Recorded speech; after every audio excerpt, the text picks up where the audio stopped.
श्रोते हो, श्राव्य कथा मराठी या चॅनलवर आपले स्वागत आहे. श्रोते हो, आपण जर अद्याप श्राव्य कथा मराठी या चॅनलला सबस्क्राईब केलं नसेल तर लगेच सबस्क्राईब करा, लाईक करा, शेअर करा, बेल आयकॉनवर क्लिक करायला विसरू नका. श्रोते हो, श्राव्य कथा मराठी या चॅनलवर मी आपल्याला श्रीकांत सिनकर यांच्या विविध कथा सादर करत आहे. श्रीकांत सिनकर यांच्या गुप्त पोलीस कथा या कथासंग्रहातील 11 लाखांचा गांजा ही कथा. रेल्वे प्रिव्हेंटिव्ह सेक्टरचे सब इन्स्पेक्टर श्री दिनकर अकोलकर आपल्या पथकासह जेकब सर्कल येथे एका दारू अड्ड्यावर बार रेड करण्यासाठी हजर झाले. जेकब सर्कल येथे दारूचा एक मोठा अड्डा चालू असतो अशी माहिती त्यांच्या सहाय्यक शिपायाने मिळवली होती.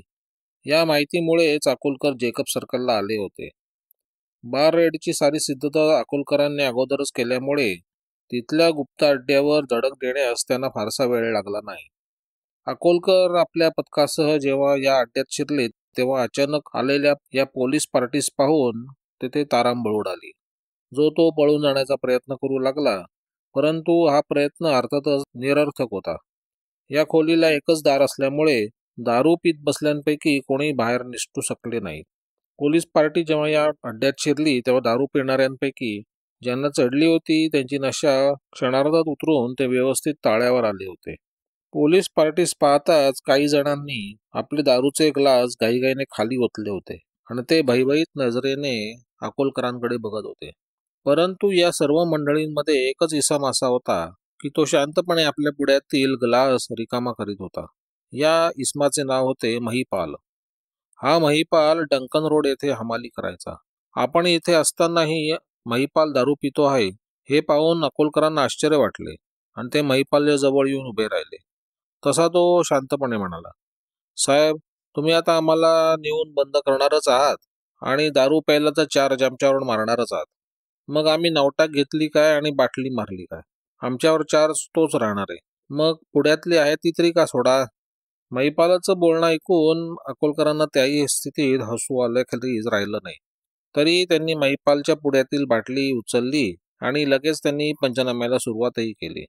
आवश्यक तो पंचनामा आटोपल्यावर अकोलकरांनी दारूच्या अड्ड्याच्या मालकाला, त्याच्या नोकराला आणि दारू पिणाऱ्यांना अटक केली आणि दारूच्या बाटल्या, फुगे, ग्लास वगैरे साहित्य जप्त करून ते आपल्या ऑफिसात आले. ऑफिसवर परतताच अकोलकर आपल्या पुढील कामकाजाकडे वळले. महिपाल त्यांच्या टेबलापाशीच खालीच बसला होता आणि तो वारंवार अकोलकर साहेबांबरोबर बोलण्याचा प्रयत्न करत होता. बोलता बोलता महिपाल उठून उभा राहिला आणि दबक्या स्वरात अकोलकरांना म्हणाला, साहेब, तुम्हाला एक खबर देऊ का? खबर दिलीस तरी मी काय तुला सोडणार नाही, अकोलकर चढेल आवाजात म्हणाले. खबरीचं निमित्त करून स्वतःची सुटका करून घेण्याचा महिपालचा प्रयत्न अकोलकरांच्या लक्षात आला होता. नाही साहेब, तुम्ही मला सोडलं नाही तरी चालेल, पण मला जी खबर मिळाली आहे ती तुम्हाला सांगतो. साहेब, गांजा येतोय. येऊ दे, अकोलकर हसत म्हणाले आणि ते पुन्हा आपल्या कामाकडे वळले. महिपाल दारूच्या नशेत बरळतोय असा संशय त्यांना आला होता. साहेब, मी खोटं नाही बोलत. आप समजेंगे मैं धुनकी में हूँ. पण साहेब, 4-5 दिवसात गांजा आला नाही ना तर आपण तुमचे जुते साफ करू. साहेब, सगळा व्यवहार झाला है. 2-4 दफा मीटिंग भी हो गई है. कम से कम 10 लाख का गांजा आ रहा है. हवालदार, आपल्या टेबलाजवळ उभ्या असलेल्या एका शिपायाला अकोलकर म्हणाले, याला आत नेऊन जरा झोपवा, उगाच डोकं खातोय हा. हवालदारांना महिपालला लगेच आतल्या खोलीत नेले तसे अकोलकर पुन्हा आपल्या कामात दंग झाले. बारआडचे केस पेपर तयार करत असताना अकोलकर क्षणभर लिहायचे थांबले आणि ते स्वतःशीच विचार करू लागले. सहज त्यांच्या मनात असा विचार आला की महिपाल म्हणतो त्याप्रमाणे खरोखरच हा 10 लाखाचा गांजा मुंबईत येणार का? येणार असेल तर कोणत्या मार्गाने येणार आहे? एवढा प्रचंड गांजा कोणी मागवला असेल? महिपाल दारूच्या नशेत तर बरळणार नसेल, परंतु दारूच्या नशेत बऱ्याचदा अनेक माणसं खरं काय ते बोलून जातात. याचा प्रत्यय अकोलकरांना अनेकदा आला होता. त्यांनी हा सारा विचार दुसऱ्या दिवसावर ढकलला आणि पुन्हा आपल्या कामात मग्न झाले.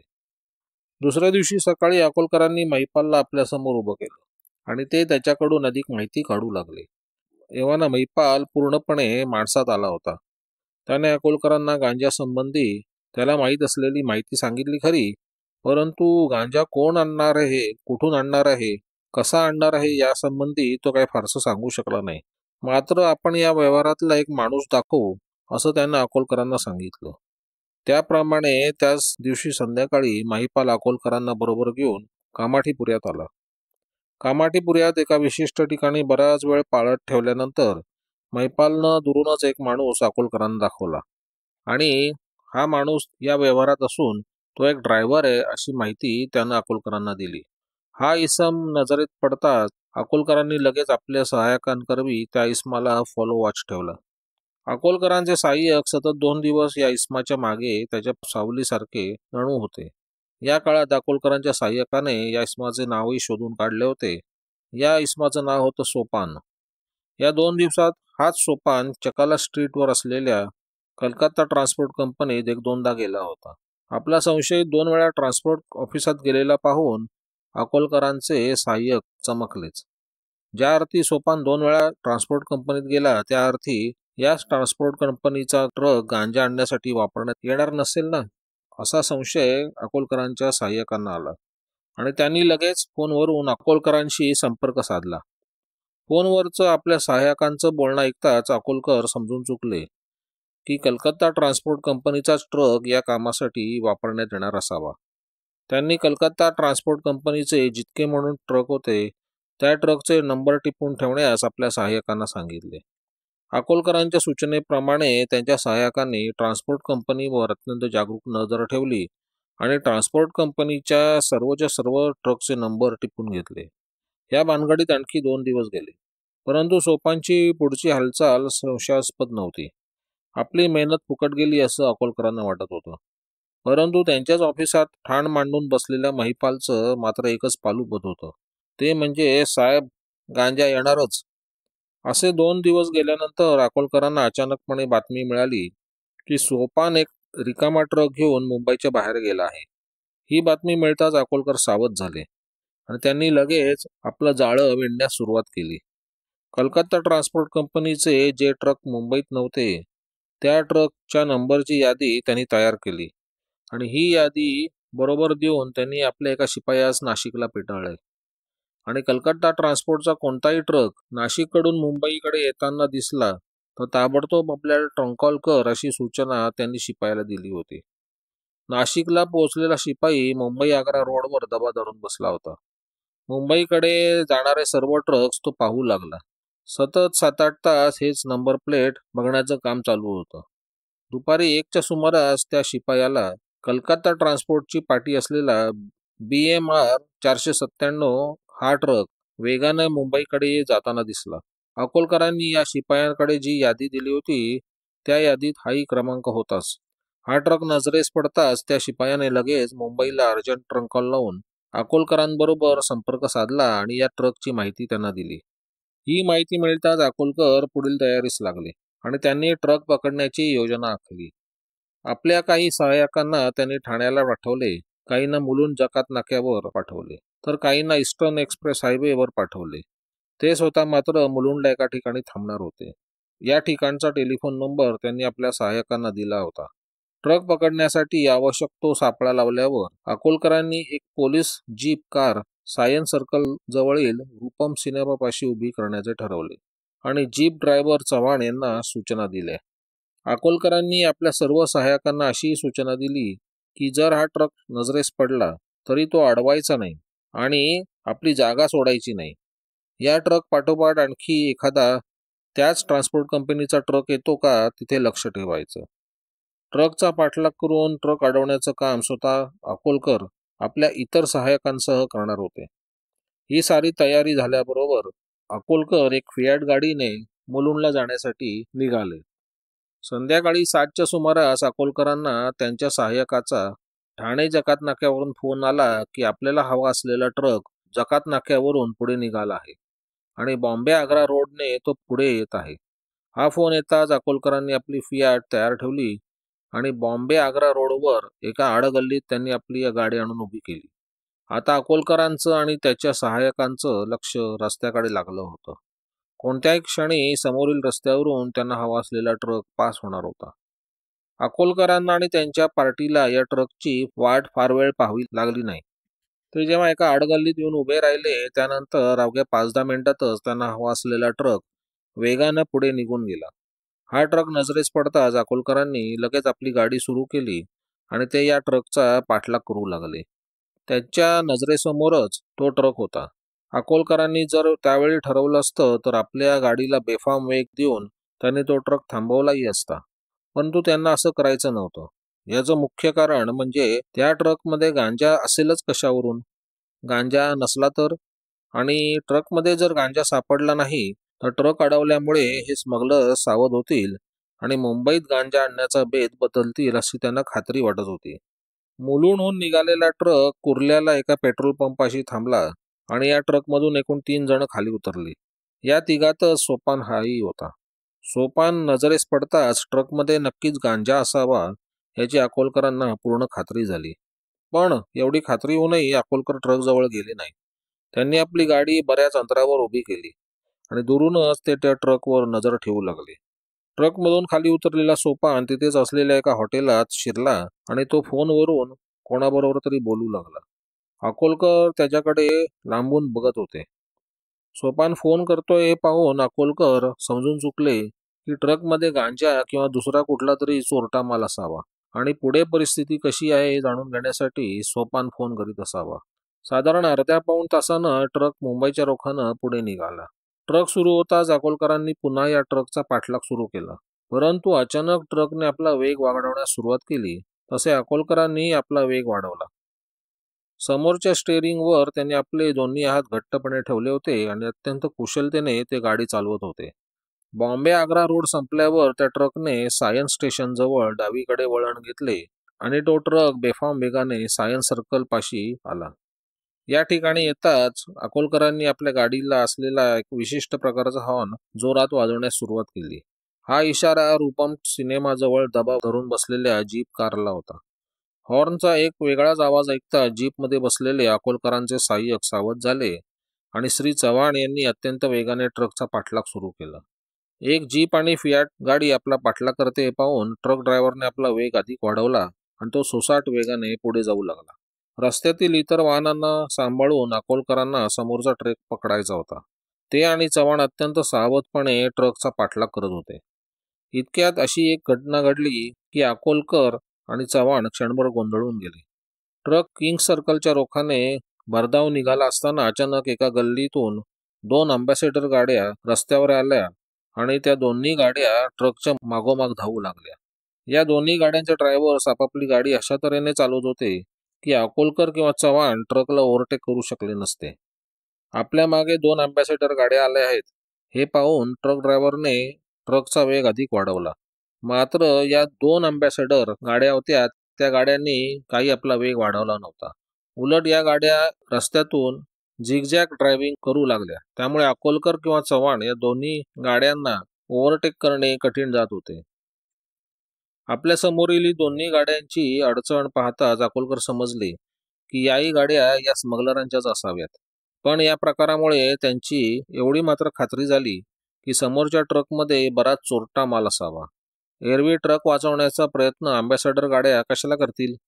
ट्रकच्या मागे या ज्या अँबॅसेडर गाड्या धावत होत्या या दोन्ही गाड्यांनी आपला वेग कमी केलेला होता. त्यामुळे अकोलकर आणि चव्हाण यांनाही आपल्या गाडीचा वेग मंद करावा लागला.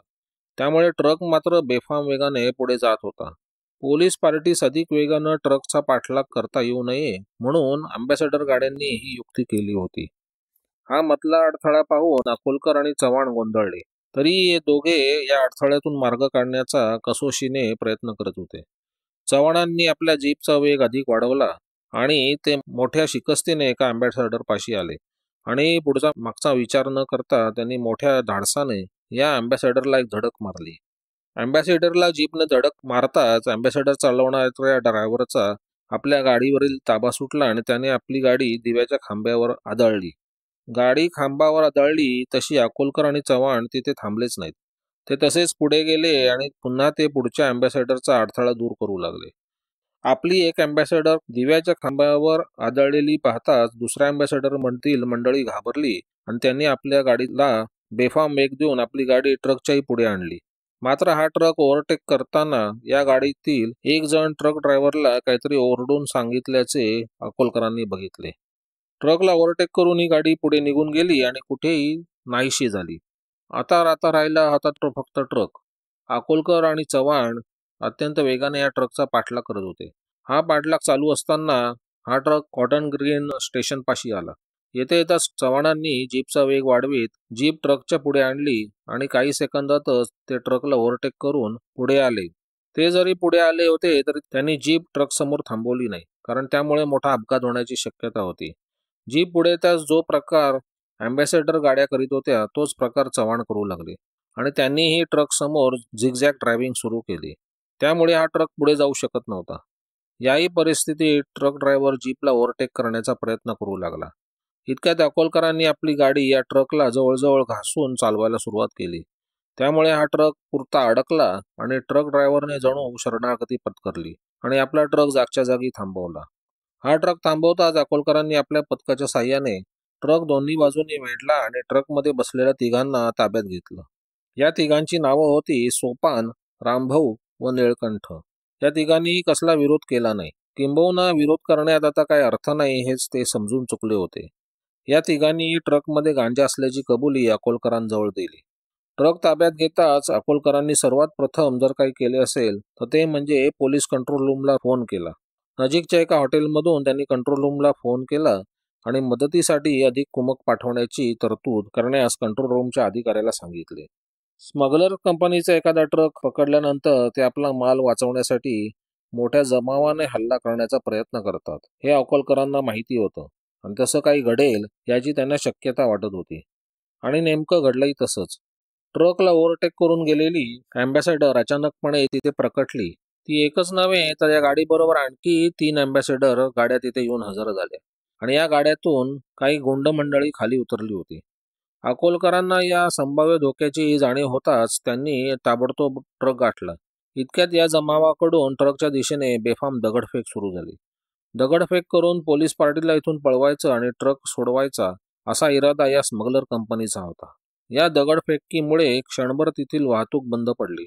या प्रकारामुळे अकोलकरांसमोर मोठी कामगिरी उभी होती.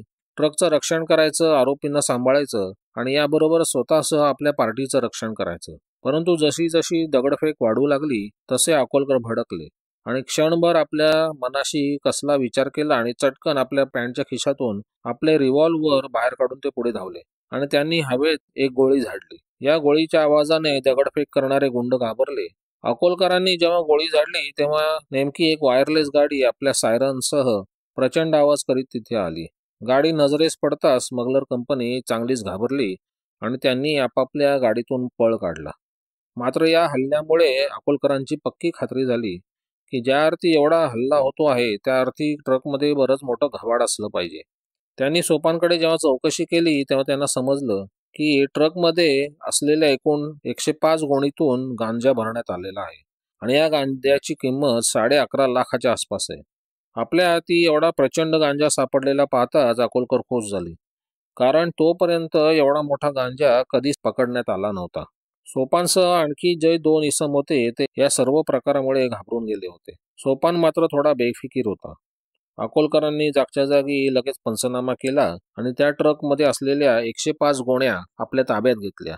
सर्व गोण्यातून गांजा भरला होता. ट्रकमध्ये या सर्व गोणी अगदी तळाशी ठेवण्यात आल्या होत्या आणि या गोणींवर दुसऱ्या 50-60 गोणी रचून ठेवल्या होत्या. या वरच्या गोणीत कांदा भरला होता. पंचनामा आटोपल्यावर अकोलकर मुद्देमालासहित आरोपींना बरोबर घेऊन आपल्या ऑफिसात परतले आणि त्यांनी पुढील तपासास सुरुवात केली. या तपासात गांजा प्रकरणावर अधिक प्रकाश झोत पडून एक नवीन माहिती बाहेर आली. या प्रकरणाचा खरा सूत्रधार होता तो दीपचंद. हा दीपचंद बांद्रा बँडस्टँड जवळ असलेल्या एका प्रसादतुल्य इमारतीत राहत होता. मध्य प्रदेशातून मुंबईत गांजा आणून हा सर्व गांजा भेंडी बाजार येथील एका अरब स्मगलराला विकण्यात येणार होता आणि हा अरब मुंबईतच गांजा निरनिराळ्या ठिकाणी पाठवणार होता. मात्र हा अरब कोण आहे हे आरोपींना माहिती नव्हतं. दीपचंद हा अत्यंत धूर्त असा कुविख्यात स्मगलर होता. त्याच्या साथीदारांनाही त्याच्या हालचाली समजत नसत.